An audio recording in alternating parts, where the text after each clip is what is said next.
You're listening to The Women in the Arena. I'm your host, Paige Rene, former collegiate athlete turned leadership entrepreneur for women just like you.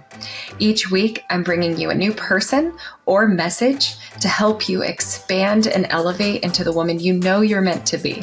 Now, let's step into the arena.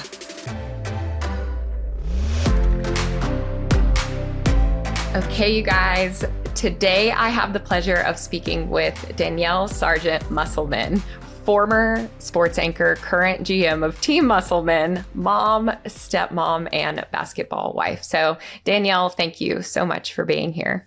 Thank you for having me. Excited to talk to you today. Okay, so I remember being at the all-staff meeting when I was still working as director of softball operations, and your family was being introduced because Coach Musselman just got the head men's basketball coaching position. And I remember everybody oohing and awing in the department about Coach Musselman. And I remember thinking, who is this woman? Because you just had this magnetic presence on stage. Then I got to listen to you earlier this year when you spoke at an event. And there were some things that just really stuck to me that I want to get into today. You were sharing a lot about your career, and it was so inspiring to me. And I knew a lot of my listeners and people in the network would feel the same. So I know this is a really open-ended question, but we all enjoy a glimpse behind the scenes and some context. So can you give us a little bit of like a cliff note of your career? Yeah, for sure. I was a sports anchor for a long time, and it's something that I knew I wanted to do by the time I was, I think, a junior in college. I went to Florida State, and I knew that I not only wanted to do sports, I knew I wanted to do it at the national level. And I started out when I got out of school trying to get a job. It was really tough. And I ended up taking something behind the scenes at CNN. They had a sports channel at the time, which is long gone. And I worked behind the scenes. And back in those days, they were so kind to me. They would let me at the end of the night then get up on the set and read the scripts that the actual anchors had read. So I had like this great set with great lighting, and I was able to make a demo tape. And then after about a year there, I started sending it out again. And I started in Macon, Georgia. Then from there, I went to Kansas City, Missouri. And after 2 years there, I was hired by ESPN. I was 26, and it was always a dream of mine. And to accomplish it that early was simply incredible. So I spent years at the national level. After that, I was at ESPN for a couple of years. I worked for CBS College Sports, and then I joined a show in Los Angeles called The Final Score. It was on Fox Sports Net, and I was there for 5 years until that show ended. And it was then I had my daughter, I had gotten married, and I was already starting to think about getting out of the business just because I had moved to the Bay Area with my husband, and I was flying to Los Angeles, and I did that every week for about 2 years. And he had started wanting to get back into coaching, and our life was just crazy. But gods were not ready for me to end my career just yet. I ended up then working for Yahoo as their host. And then I worked for NFL Network, and that ended up being my last job. I was there until my daughter was about 3, and we were living in Arizona. I was once again flying to Los Angeles every single week. And it just kind of got to be too much with the traveling and having a family, and college athletics are pretty insane schedule-wise, as you know. And so then I decided to kind of just take a leap of faith, and I stepped out of broadcasting. I have still been fortunate to do things here and there when I get called, but I certainly am not like actively seeking anything. So that's kind of my career trajectory, which I don't know. I guess it looks kind of like this. A roller coaster, maybe. Yeah, no, I appreciate you sharing that. And it really is, I think sometimes we have this idea that growth is just linear, and really it's like expanding, right? Like you were young in your career, and then you got married, and then you became a mom. And so I just think it's really interesting how we can expand and evolve. And that's something that I wanted to ask about. Is you had a ton on your plate, obviously, and I know a lot of us do, but I think it's really important to know that something you said when I got to watch you speak was you can have it all, but you can't do it all at once. And that just really stuck with me, because early on in my coaching career, I was trying to present that perspective to clients. I was trying to say, hey, you really can do a lot more than you give yourself credit for. So stop counting yourself out beforehand. But then I was finding there was a lot of burnout. So I was wondering if you can speak to really you sharing that with us when I heard you speak and how that's worked in your life and what you found to work when it comes to, I like to say like work-life harmony versus like balance. I think all women, especially if you're a working wife or mom, you have constant guilt because you're responsible for so many things. And especially with me being married to a college basketball coach, then he has all these things that I am a part of and he would like for me to be a part of. And then my daughter has her own set of things. And then I have my own personal set of things. And of course, those things are going to overlap. It's like three circles, but then there's, some circles drawn into those circles. And so I definitely went through this whole phase of life where I was feeling bad for the things that I was missing, whether it was, my daughter's play at school or a game of my husband's or something that I wanted to say yes to for myself, but I couldn't because I was doing something else. And so it was just reaching a point where you can have it all, but you're only one person and you cannot do everything. And you have to be okay with that at some point. And at least for me, when it comes to my daughter or something that I'm going to miss or my husband or something I'm going to miss, I definitely like to tell them ahead of time. So it might be 2 months away and I'll say, I'm not sure if I'm going to be able to be there, but don't worry, you're going to be taken care of or whatever it is. And it's just finding that balance and kind of like letting go of that constant guilt for feeling, or there's some things, you said the word burnout, there's some things that you're just too burned out to be able to do. Like I missed a meeting for something that I was really supposed to be at yesterday. And I realized how I was going to have to sandwich it in between getting my daughter somewhere and then a meeting I had to be at for basketball and my husband. And I said, I'm not going to kill myself trying to do this and make myself stressed out and then basically ruin my whole day because you're driving around with your gas tank on empty, basically. So it really comes to letting go and finding a happy medium where you can do everything effectively and be okay with the things that you are unable to do, which is hard. I can't imagine you like texting one of them, like whether it's your kids or your husband and being like, oh, hey, by the way, not going to actually show up today.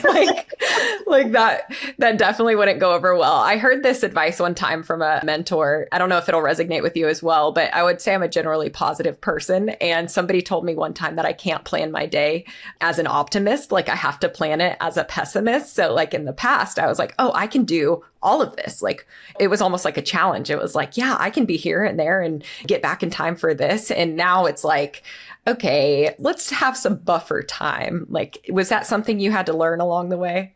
Definitely. I mean, and I'm still guilty of saying yes to too many things and trying to think that I could squeeze things in. Like I said yes to this meeting that I'm like, logistically, I don't even know if it's possible. So yeah, for sure. It's hard for me to say no to things, especially in like my nonprofit work, because I really want to do everything and everything is certainly worthy of my time and worthy of help. But just for my own sanity and for my family being able to function effectively, there's things I'm just going to have to say no to and accept that. Totally get that. Because otherwise it's like this guilt cycle where it's, okay, here's the expectation I have of myself. Here's where I feel like I'm falling short. And then here's where I feel guilty. And then when you're in that feeling guilty stage, you don't have that creative magnetic energy that you want to have for the obligations that you say yes to. So thank you for sharing that.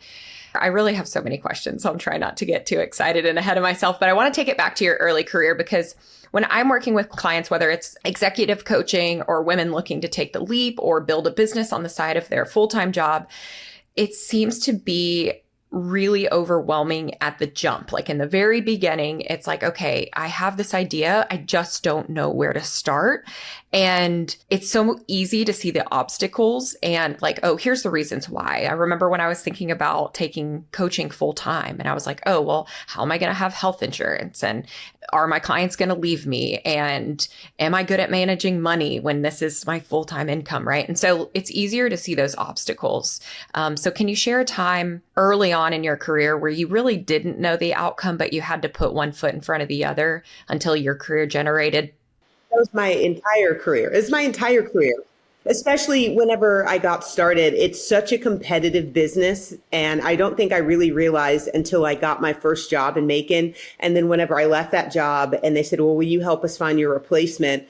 And this was so long ago that people actually sent VHS tapes out. Now everything is over the internet and stuff. But I remember in that first week, we got about 250 applications for this one job that paid so little money, but it was on TV. And so I realized, oh gosh, this is really, really competitive. And so that in itself can be stressful. It was so hard for me. I still remember whenever I first got out of college, I thought I was going to jump right into my career. And it took a long time.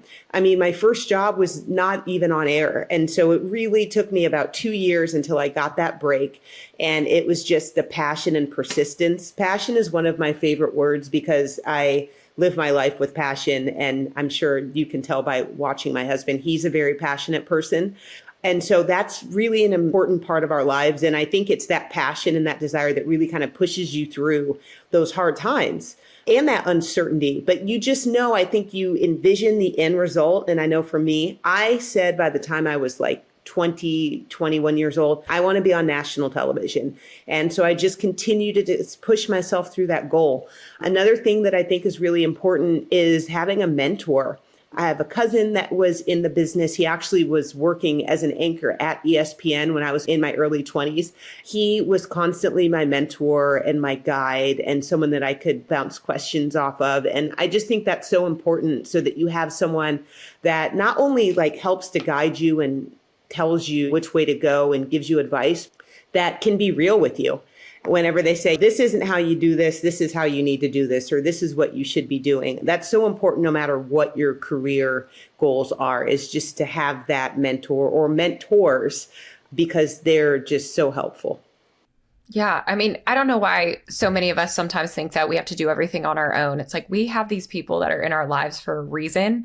And to start with where your feet are at and be able to use them is so huge. But like, I'm guilty of that too sometimes where I'm like, oh, I don't want to quote unquote burden myself with asking for help or reaching out for this or bother somebody for asking them. But if I didn't DM you and ask you to be here, I mean, we wouldn't have this conversation. That's so important, right? It's like, you have to just go for it sometimes. And the worst thing that can happen is you get a no or it doesn't work out. And then it's just a quicker redirection.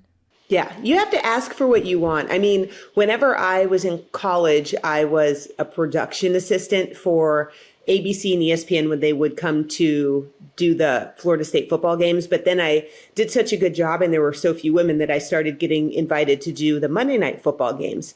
And I don't care who was there, who I was working with. I told everyone, like, my goal is to be on-air talent. Like, I would talk to people about it every single opportunity that I got. And so there were people that I worked with then as a college student that hired me once I was on-air talent and had experience and all of those things years later. And some of those relationships I still have to this day. And it's pretty cool whenever you think that was 20 plus years ago. Yeah, I think that's amazing. And one thing that you said that I think is so incredible is just that you said it early on, like you said, 21, you felt, I want to be on national television. And I don't think that those desires are by accident. You know, I think that those are given to us for a reason. And it's our job to step towards that or add fuel to that. And like you said, when you were early on in your career, you were really trying to just tell everybody. It's like, yeah, anybody you come to contact with and have these conversations with, it's like, this is what I'm doing. And not only does that paint the picture for them, but it reinforces that drive for you too, I'm sure. And so I think that's huge. And it's tough because whenever we have an idea, we like want to second guess that idea. But I mean, I tell my clients sometimes, I'm like, I've never had the desire to run a marathon, so I'm probably not going to do it. But like, if you have, you should do it. Yeah. So I just think that's really important. You guys, when I first started my entrepreneurial journey, I had very few examples of women in leadership positions. And sometimes when I shared what I was building with my friends or with my coworkers at the time, they just didn't really get it. Even when I wanted to create some new goals and talk about those ambitions, I didn't feel like I had a community of women to share that with, which is why I found an online community of other multi-passionate, like-minded women. If you can relate, join us in our Rise Facebook community where you get free weekly coaching, a network of amazing women who are also in the arena, and you're the first to know about the latest offers. Women leaders rise together. See you inside our Rise Facebook community. You can find the link in the show notes. The thing that I wanted to ask too about philanthropy, how did you segue into that? Like, has that always been on your heart? Has it always been a mission?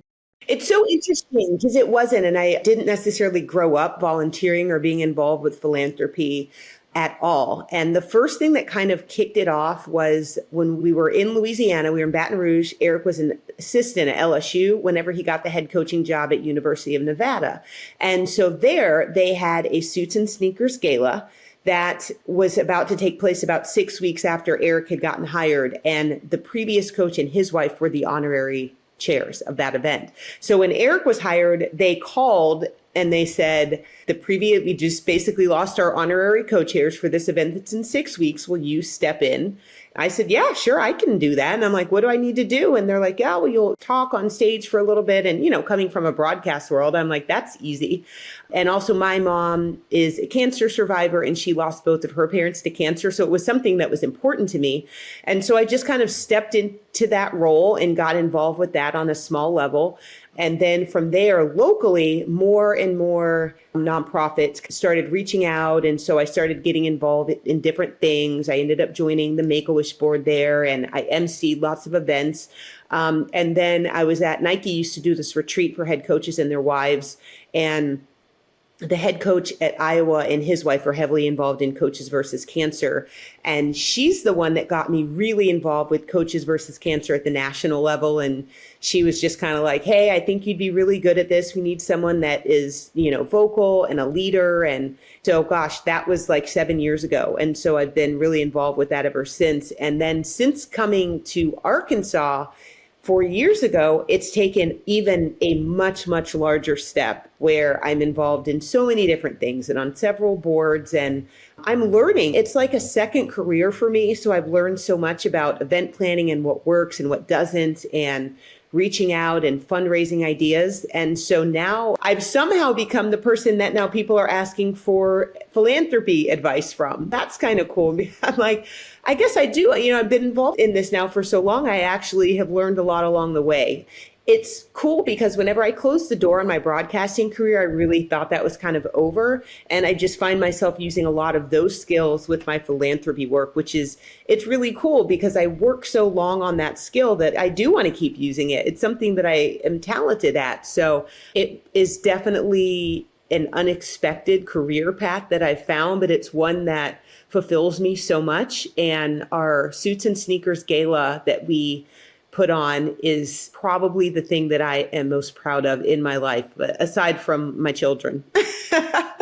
Yeah, totally. I think the philanthropy piece is really interesting because I don't know a lot about that world. I see the things that you post and the things going on in obviously like the Northwest Arkansas community, but it's not something that I know a ton about. And so I think it's really cool that you were able to use your gifts, as you said, in this other arena, if you will. And I think that's so interesting sometimes because women like to count themselves out if they don't feel like on paper the resume matches the job description, metaphorically speaking. So, I don't have a business background, so how can I get into business here? Or I didn't go to school to study philanthropy, for example. So how am I going to get into philanthropy? And I just think it's really cool that you're hopefully giving women permission listening to this to say, hey, look at what your zone of genius is. What are those skills that you have that are really solid? And how do those translate in another field?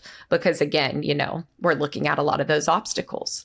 And passion can change. That is something that was like a surprise to me. Whenever I walked away from broadcasting, it was something that I had loved for 16, 17 years. And I did not know what the next thing out there was. And I didn't know that I would ever love something that much again. And so I guess I'm proof to show, like, just because you are 40 or 45 and you want to pivot, that's okay. And you can find just as big of success in your second or your third act as you did in your first act. And that's something I had to just learn by going through it. No one, I don't think, ever told me that, but I want to constantly share that to other women and tell people, there's always something else out there. Yeah, I think that's a really great piece of advice because you just get so tunnel vision focused on what you're doing for so long that sometimes you have blinders and you don't necessarily see what's on the other side of a pivot, like you said. What is your leadership style? You said a little bit earlier in the conversation that you are looked at as a leader. I certainly wanted you on this podcast because I see the same. And so, what do you value in leaders you've had in the past that you've tried to also embody? Will you share a little bit about that? I certainly think that my leadership style is lead by example. With my philanthropy, I have so many friends and people that I've come across in the community that have come to me, they've seen what I'm doing and say like, hey, how can I get involved in this? That's one of the coolest things. I have a neighbor of mine that I always joke with her. I said, you were a stay-at-home mom and now you met me and now you're like working full-time for free. I mean, I think that's so awesome. And to see people say, hey, I want to do that too. And the same thing with my daughter. I definitely want her to have a heart for philanthropy. With that age group, you can't sit there and tell them like, you need to be doing this and you should be volunteering and you're so blessed, you should give back. That is not the way that I go about things with her. I just kind of do things. I invite her to come along and I see that she too has a heart for it and that she like enjoys volunteering and doing things that. So that certainly is my leadership style. I definitely am a person that I like to get along. You know, that's just me. I'm not like an adversarial type of leader or a person that people are going to be afraid of. That's not me. And it's funny because that's probably more my husband's leadership style is more, I don't even know what the word necessarily for it, but he's tough and he demands a lot out of his people. And so I think that's why we're such a good match because we kind of have opposite styles, but we can both learn from each other. Yeah, absolutely. What is your Enneagram? Do you know what your Enneagram number is? I don't. People have asked me that before, and I really would like to do the test and find out what the results are.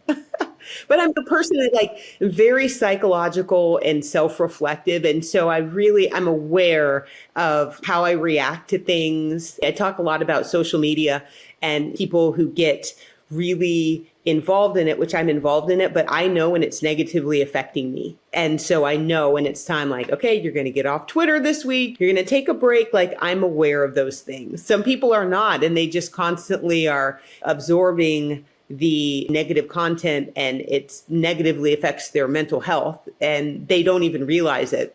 Yeah, it can be a downfall for sure. I remember I was doing like a GRE prep and the question was speak to either the pros or cons of social media. And I read something one time in GRE prep where they were like, you should go with the harder argument when you're writing this. And so I was like, so I advocated for social media. But I think a lot of times society and in media in general will talk about the downfall of some of those platforms, and it's like, well, it's actually the platform's neutral and you can have radical responsibility for how you're using it or how it's affecting you. And I think it's really important that you share that because you are also somebody that is of pretty well known. So have you had to pull back? Like, is it equally where you're like, hey, this is affirming and makes me feel good, but I can't give too much to that? Is it like, what is that balance? Certainly, well, especially Twitter. I don't have TikTok. I just have Twitter and Instagram. I do have Facebook, but I'm not really very active on that. So Twitter is a much more negative place than Instagram, in my experience. With that, I use that more of a news source than anything else. I do post here and there, but to me, it's a news source because honestly, you will find the breaking news on Twitter a lot of time, like before you see it anywhere else, which is crazy to even think. But now, whether it's true or not, that is to be determined. But I definitely know if it's a time, like if the team has gone through like a rough week or something, I will not even open it because it's going to make me mad. And I tell that to our players. I tell that to my husband. I tell that to our players' parents. I'm like, just stay off of it this week because if you don't see it, guess what? It can't negatively affect you. Instagram is not as negative of a place, but I think that at times it can be a hindrance to your enjoyment and experience because you're too worried about like taking pictures and documenting. And I try to be aware of that too. this is so embarrassing to admit, but I'll go somewhere. I'm like, oh, this lighting's terrible. I'm not going to be able to get a good shot about it or tell people about this worthy event and all of that. Then I'm aware of my thinking, and being worried about that is honestly making me enjoy the event less. That's not a good thing. Take a step back. You know what? Maybe this is not going to be an Instagrammable moment, and that's okay. Yeah, I'm totally there with you. I mean, I remember in the beginning of business too, I was seeing a lot of people post about really the lifestyle on the other side of a really lucrative coaching business. And when I say coaching, I mean like life coaching, relationship coaching, performance coaching, like that whole world. And I remember thinking like, man, okay, well, if I have to share my whole world in the way that I'm seeing it, like I don't live in a multi-million-dollar house yet. And I don't, you know what I mean? And so I was just like, how do I find these like little segments of pictures that I can share that show this lifestyle? And then I had to really rein it back and be like, well, what's the reason why you did this in the first place? Like, you have to like get really tied back to your passion, as you said, instead of getting sucked into the vortex of what it looks like on the other side. And so it's really hard, but it's good that you're aware that you're getting sucked in so you can get out. Yeah, absolutely. Well, what are you currently working on? And when I ask you that, how do you balance or structure your day with it ever evolving and having being pulled in so many different directions? I know I'm asking you a lot of questions. Do you have non-negotiables or is it fluid? Like, how does that work? For sure. Well, first of all, I like to work out. It's my stress relief. So that's something that is, I would put in the category of non-negotiable. I like a schedule. And so I like to get my workout done at 8:30. I go to a class, shout out to Burn Boot Camp. But like, that's what I do. And I realize that like, if I get that done, it makes my whole day go better for me. 90% of the time, probably even 95% of the time, I definitely like to be there for my daughter in the morning, getting ready for school. She gets up at 7 and she's out the door at 7:45. So, I mean, it's a short window, but it's really an important part of our day. And then after that, honestly, each day is different. And I'm a big list person. Like I actually decided, I'm like, Danyelle, you have to use a notebook. I would have pieces of paper like all over the house of notes because I'm constantly working on, 4 or 5 different things. And I'm like writing, if I have a meeting, I like write on the top, what the meeting is. And so you don't forget your to-dos. And I'm a big schedule person, but I don't wait till the morning of the night before. I'm looking like, okay, what do I need to do tomorrow? So I kind of can plan everything out like that. As far as what I'm working on right now, these next couple months are really busy because once basketball season starts, I really cut down big time because it's just a really emotional time in our house. I really like to travel with my husband a bunch during that time. And then also my daughter's a competitive dancer. So I like to be able to be there for her. So it seems like everything's in the fall. We are doing a Make-A-Wish event, which I'm super excited about, September 27th at Walk-Ons. It's a celebrity waiter night, and it's a first time ever for this event. So we're finishing up final details on that. And then my big one is the Suits and Sneakers Gala, and that's October 13th. So I have those 2 big events that I have to get through, and then maybe I'll take like a weekend away to detox because then the season starts and it's, as they say, all gas, no brakes. Yeah, all gas, no brakes is right. I mean, just for those of you listening that have not been in the athletics world, it really is all encompassing. One of the things that I said when I left athletics, which I don't really feel like I left, but when I left athletics, I said, well, I don't want to be a head coach. And so I'm not married to the game in that way. And I meant that because it is your whole lifestyle. Like there's no work-life balance. It is your lifestyle. And you have a relationship with the team and the parents, and it is all encompassing. And so totally get the all gas, no brakes. And it's just tough because you kind of look at your life as a season in seasons, right? It's like you have to plan around those seasons. And so I appreciate you sharing a little bit about your routine there. To kind of tie everything in a fun little bow, I have 2 final questions for you. One, I want to know what really lights you up, like specifically in those moments where you're like, wow, I feel so alive, or this feels so good, or like such a core moment. What are those moments for you in the work you do now or with your family? Oh my goodness, there's nothing better than like finishing an event and everything going successful and raising a ton of money. I mean, it feels like I just won a gold medal. Like whenever it's over, because there's so much work that goes into it. It's like a sport or like any other big project, but like there is a firm finish line, and getting to that finish line and finishing things the way that you want them to, it's very, very rewarding. So that certainly lights me up. It's funny, I realized this as a mom, like when you watch your kids succeed at something, it's such an amazing feeling. And my daughter just had a small success with her dance. It made me so happy. And it was kind of funny because I was like, I did not realize, how much this small little thing for her, it just brought me joy, like being happy for her. I already know that I have that joy with my husband whenever he is able to get a big recruit or win an important game, because I know how hard he works. I get so much joy in that as well. It's different because it's not like I don't feel proud of myself, but I just feel joy for their accomplishments. That's really beautiful. The second one is, this is a podcast and a forum for women leaders in their respective arenas, whatever that may be. And so what does it mean to you to be one of the women in the arena, going for what you truly want and what lights you up? I'm a person that, it's crazy because you wouldn't think that someone who wanted to be on career does not like a lot of attention. But that's what I realized about myself, is I actually don't like necessarily totally enjoy attention, or a lot of compliments make me feel kind of shy or maybe almost embarrassed or something like that. So I am truly like honored to be a leader, but I want to be like just a quiet leader. I don't think that I'm the person that ever like wants to get up in front of the room always and say, this is how I've done it. This is what, da da da da. That's just not really necessarily who I am. Even though I am a public speaker and a broadcaster, I know it doesn't make any sense. Probably part of that is an Enneagram. Is that what it's called? Yeah, the Enneagram. I'm going to have to send you the link after this. I'm sure you have to send it to me, because I'm sure that it goes together in some weird way.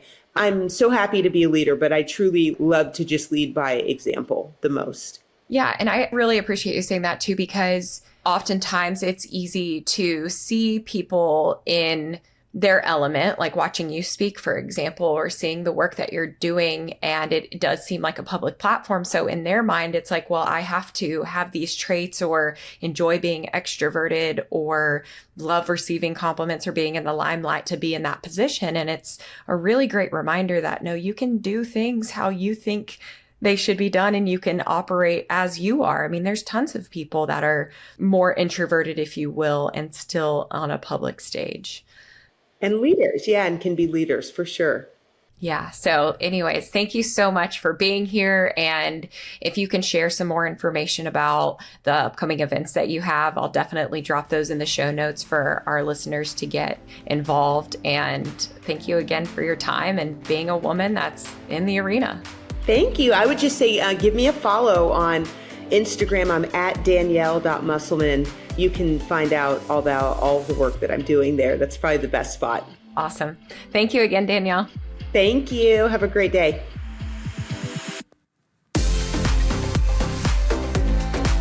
I hope today's episode inspired you on your journey in the arena. Make sure to check out the show notes in the description for a rundown of today's show with all the important links. If you enjoyed this, please share with a friend. I know how much it means to me when my friends share podcasts. Leave us a review and let us know it landed with you over on Instagram at Paige_Rene15. As always, your best bet is on yourself.